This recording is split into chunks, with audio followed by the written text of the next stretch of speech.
Today, what I'm gonna do, this off-road S14. This grating was actually leftover material. We're using a first gen iron block, small block Chevy 350. This right here, which I've already put on the stand. There's a lot of stuff here, Scott. Pick where we start. That's the big thing. Suspension. So I am still down here in Memphis. Well, technically Mississippi. I'm still at Grip Royal. We just came off the track yesterday. It's stupid cold. Cleaned everything up, got all the cars back inside. It was a fantastic event, but we had terrible weather. It rained really bad the first day, all day long. Snowed the second day. If you haven't seen that coverage, go back and watch it, because it was a really good event. Got so much seat time, really good drivers. The flow was fantastic. Grip Royal slammed enough. Stupid Cold did a great job running the event.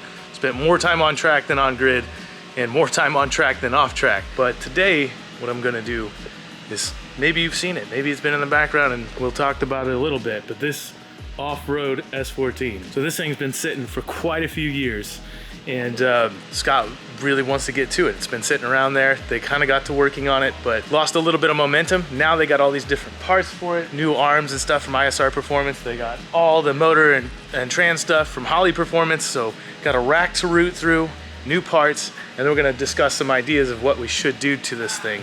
Because we want to shred it, have some fun, bring it off-road. But I'm only here for 5 more days, so I gotta utilize my time wisely. First things first is reorganize all the cars, which we spent all day washing up after the horrible snow and grime and everything that was all over it, mud, everything. So we're gonna reorganize the cars, get the S14 over here on the lift, and then organize some of the parts and discuss a plan so I can utilize this time wisely. Don't want to spend too much time working. The next time we want to spend more time driving and having fun with it. So I'm going to start organizing this, and then I'll have Scott come out, kind of give me the plan, and also a little bit of the backstory of this car, because I'm fairly interested in it and it looks cool as hell. But I know that we got this motor ready to go. I already threw this on the stand, so it's gonna be quite a gnarly thing. All right, man. What's a back history on this thing? So this shell was given to me for free. Didn't have a title. All the glass was already pulled out of it. Rear fenders were already cut. You can see it's kind of been hit in each corner in the front.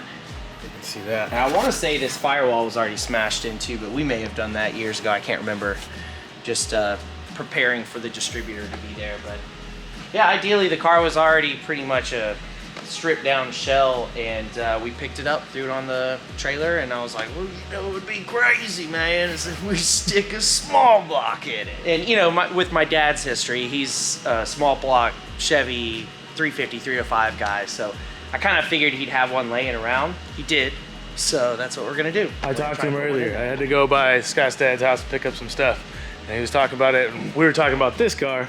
He's like, man, that thing's gonna run like a top. Because he's like, I freshly built that. It hasn't been turned over in some years, but he's like, it's gonna run like a top. He was like, maybe want to dump some oil on everything. But, but yeah, so my dad just finished his first LS swap and moved away from carburetors. So essentially, and it's a 63, right? 63 Impala, yeah. So he's got a really clean, it's like a really cool turquoise blue.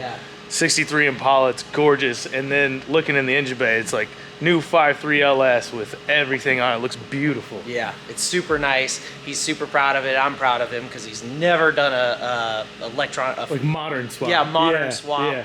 Electronic injection. Yep. So we ended up with, the motor we have is his backup motor. I think he sold the 350 that he did have in He said he's going to sell it. That's right. It turned some gears in my head for a second. I was like, no, I can't leave here with a motor. I have to get on an airplane. Oh, what can I put this in? Another S14. I mean, who knows? Maybe we'll finish this one. It'll be so much fun that we want to build another one. Yeah. I don't know. Well, I mean, if it works out to where you're shredding this thing, then you're gonna want to have a friend to come with you. Pretty much, It's just like drifting, where it's like it's only fun for so long solo. By yourself, You need to have somebody else. Yep. So you picked it up, you started welding stuff onto it with the thought of, why off-road? Like, yeah, I guess I remember the old shop, you guys had kind of a spot where you could go off and screw around, or the paint shop rather. Yeah. So it was kind of like out in the woods, and I guess that's kind of it. It's like our drift cars at the time, we weren't traveling a lot to drive. And we were like, yo, this will be something fun. First, and we know with the iron block motor up front, it's gonna be really front heavy. So again, it was like, yeah, we can cut around our property and have fun just like drifting, but we don't have to load up and go to the track or travel out of town to get that enjoyment. You know, we got the shell and it was just kind of sitting. It was like house blues, like Smurf blue. And we had like a really slow week, and this is years ago, probably 6-7 years ago, and we prepped this thing and got it into the paint booth and sprayed it. As you just saw, the underside is like super clean. Yeah. So we've painted the underside, the inside, the exterior. This grating was actually leftover material that we had, and again, since the glass was gone, we were just like, oh, that'll be real cool, let's cut it and weld that on there. Who needs to see? Turns out you can't see when you sit in the car because it's at such an angle. When you look straight through it, yeah, you can see through, but when it's at an angle, it tightens up all the openings and it's really hard to see. It's gonna have to do something like a tank plunger, you know, like just a pump pop it open, like a hatch to pop open, something like that. You know, we'll figure it out now that we've got your brain to wrap this project around. But yeah, this was leftover box tubing that we used on something else in the shop. I think we used this to build a tire rack, like to store our stuff overhead. Simple gate hinge and gate latch. It's pretty satisfying. Yeah, it really works. Even the sound of it, it does. Yeah, it works well, and we got to shout out Trent, because Trent did this whole thing by himself, and it's like the only thing that we actually worked hard on the car, and he did it all, and you know how he is once he gets wrapped up in a project. But yeah, so basically all the metal that we welded on was just like extra stuff that we had laying around, and again, it was just kind of like, oh, this is fun, and looks we have cool, the time. Yeah. Start chipping away at it. And then these are like Can-Am wheels or something, right? Yeah, so side-by-side tires, but they're mounted on a 15x8 like dirt track wheel. The tire fits perfect. It does, It looks so good on the car. Like it does fit, and it looks like it's going to work really good. Yeah, and then I just cut the fender, give it that aggressive look. Yeah. And then again, we just had like 5 or 6 days straight where we were just super slow. So instead of, you know, kind of focusing on the actual build, we were like, we'll get the shell ready. It wasn't even a roller. Like I said, when we got it, it was just a bare shell. We had to pick it up. So we acquired all the suspension components, cleaned everything up. It's all stock stuff now. Yeah, it's all stock right now, but we did clean everything, and we sprayed the car matte black. We did everything else gloss black with a clear on it. And so then we just threw it together to make it a roller so we can move it around the shop. And that was it. We got to that point, and the car's basically moved with us for 3 locations and has looked just like this for 6 or 7 years. It's not been touched. It's only been washed like 2 times. The last time I was down here, it looked exactly like. Yeah, just covered in dust probably. And of course, like even you guys have seen it before in the past episodes and some of my Instagram posts is like, what is that thing? It was the first thing that I looked at too. What does that do? Yeah. What's that for? People walk in, walk past all the finished cars and go straight to this and are like, what is it? How long till it's done? Yeah. And we're like, never. It'll never be done. So the plan is the 350, you got a trans in here. A T5 transmission from like a IROC Z, late 80s, early 90s Camaro. Yep. And that should mount right up to our, we're using a first gen iron block, small block Chevy 350. This right here, which I've already put on the stand. 350, these are gonna stay. Yeah. That's gotta be there. That's gonna look gnarly. Yep. The zoomy headers are the derby headers. And that's just, you know, again, kind of goes with that Mad Max look, the vibes of the car. It's supposed to be kind of militant and off-roadish and aggressive. And then you got a massive radiator. Yeah, and then the radiator, that's actually a Mishimoto out of my LBZ Duramax. So ideally, that's where your expertise comes in. Yeah. You can make use of this thing. I just thought it was cool because it kind of fills in this whole rear deck area. Oh, it fills it all in, that's for sure. Yeah.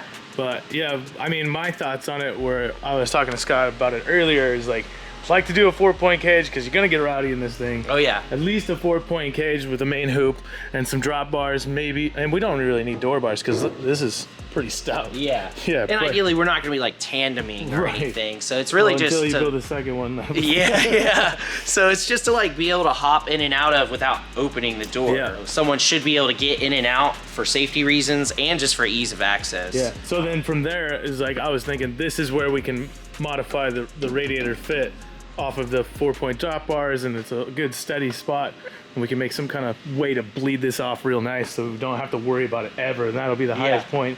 Yeah. and simple. Some big ass fans. Yeah. We would never have to take it off track. Probably won't even need the fans, to be honest. Never gonna get out of there's it. There's gonna be so much volume in this system. Right. And just this stack alone, the fact that there's no glass, there's probably going to be a lot of air passing over this. I'm not a aerodynamics engineer, but a lot of surface area. So a lot of it. So the concept of the car is for it to be carbureted so that it's super simple. There's no wiring. You know, this thing's probably going to get covered in mud. It's going to get hosed out. It's going to get put in a puddle of water. You know, Yep. it's Keep it simple. Keep it simple. Carburetor, as long as it's up high enough, we'll probably put like a cover or a sock over the filter, try and repel water. But ideally I've got an old light bar that was for a truck that I ran on my yellow coupe back in the day. I had brick headlights on my Sylvia front and smashed all the brick headlights. This is when it was yellow, right? Yeah. And I smashed the brick headlights and was like, well, that was a lot of money. So I ended up just throwing this thing across the front, which looked pretty ridiculous, looked like very RoboCop. Yeah. But this will be perfect for, you know, this kind of car, and then we'll just throw a couple brake light strips like for a trailer or something, something simple, something where we're not worried about damaging the structure, the actual housing. And again, this is something we could buy again for 50 or 100 bucks, whatever it is, you know, some no name, whatever, just slap it on there, and then when somebody runs into a tree with it, we just get another one, you know. So win, not if. Yeah, you said win. It'll be a win for sure. I know you got a big ass shelf full of everything. So you got ISR Performance arms and stuff like that. Correct. So So remove the stock stuff, take away some of the old bushings and replace it with good stuff, because it's gonna get beat on for sure. Yeah. And then a bunch of Holley Performance parts for motoring. Holley, ISR, and Fortunato were all ecstatic about this project. They're all companies that I've bought parts from for years. Yeah. But when I hit them up with this, you know, it's like, hey, what do you guys think about working with us on this project? And they're very excited. So I think they want to see us cutting donuts out in the woods with it too. For sure. And then like Fortune, they sent us, they set up the valving and the spring rates to work with the car with all the front weight that we're gonna have and stuff like that. So it's cool. All this stuff that's been sent to us is kind of appropriate for this build. Yeah. It's all the Holley stuff is gonna be sick, and our friends in the business too. It's like, Yeah. because I deal with Andrew all the time and Nick Swan and you know, and it's Blaine really cool. at Holley is Blaine's super good, cool. yeah. He drives. He's got an S14. Yep. So he was like personally attached to this already. He was like, wait a second. So you're doing an S14 that's gonna go off road? And he's like, yeah, I gotta see this thing, man. So the fab work stuff aside, everything should snap together pretty easy. yeah. And then it'll just luckily- be revisions and modifications. Like if we go off and something's getting flooded, or we'll have to think about that. Exactly. And like you just said, it's luckily I was able to source a McKinney mount kit and oil pan. The oil pan Dan will be modifying because it was for a second generation small block Chevy, but it is all ready. Yeah, it's good to bolt in, and then that way we don't have to spend too much time, because when someone takes the time to go ahead and engineer the parts and design it, that saves you so much time. Yeah. I don't fabricate mounts, but I know you have, and if it's available and someone already did the work, I mean, that's a lot of work. Well, it's like the first time I put a JZ in my car, my first S chassis, I did everything myself. And then on this new one, this ISR Performance, that thing was already done. That fit in so quick. I was like, I'm not doing that again. That took me so long. So yeah, you just bolt it on. Yeah, what was it? Like $300 or $400? I was like, yeah, that's definitely worth my time. Like, I'm How done many with it. days of work do you have in mocking it up and sizing it, making the plates and adjustments, welding, all that stuff? So got what, 4 or 5 days now to get cracking? Yeah. 5 days in total, so let's see. And we're already halfway through the day. This is a late start, so we gotta get moving. So I'm gonna get moving on this thing and start organizing some parts and come up with a plan.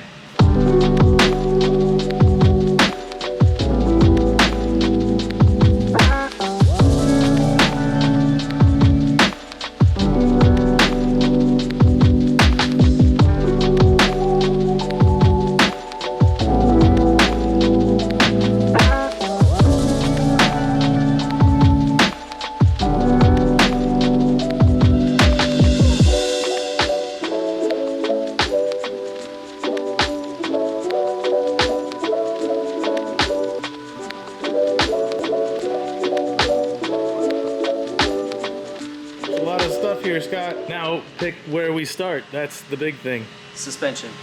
Suspension. Why? It's the easiest. Let's do that first. All right. So the reason you start with the easiest thing like suspension is to get the ball rolling, for one, it's easy. You're also freeing up some space. You're getting all the parts off. There's bulky stuff. You have it on the shelf. It makes you feel like you got a lot done, because then you look back at the shelf and it's like, well, there's not that much more to do. It's good for morale. It's good for morale. We got Fortune Auto Coilovers, ISR Performance arms, and a bunch of different lines. Like we got brake lines, clutch lines, everything you need.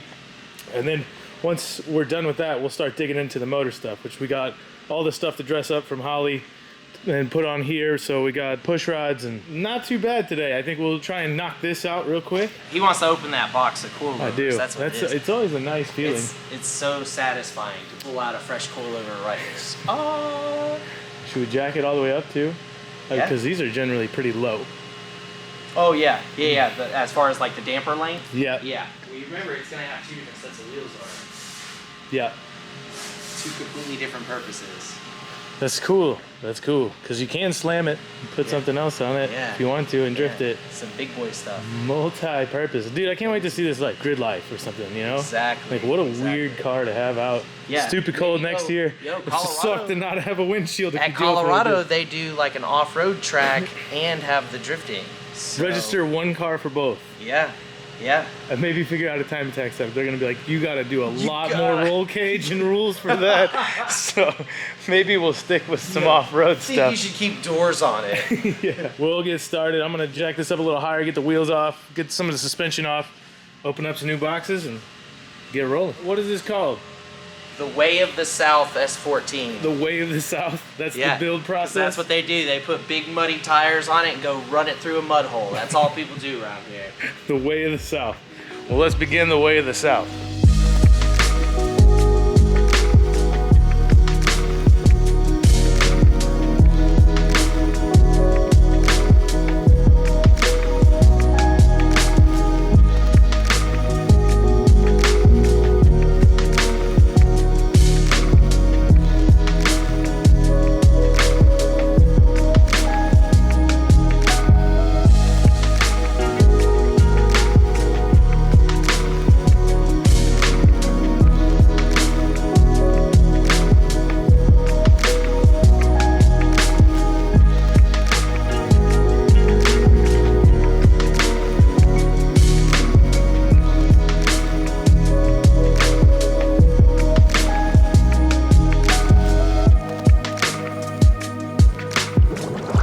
Just like that, all the suspension is on. So, new ISR Performance arms on everything, and the Fortunato's coilovers. I can still play with the ride height, but actually it's not too bad right now. I maxed the rear out. Well, not maxed out. They still have a little bit of travel left. The front still has room to go. I'll play with that in a little bit, but worked out fairly nice. Now, that is one thing off the list. Multiple boxes cleared out of the way, and some spare parts we can throw away. So made some progress, ball's rolling. There's one thing off the list. So now I'm gonna just set this away for the day, put it up on the lift, and then reorganize these parts, come up with a plan for the rest of the week.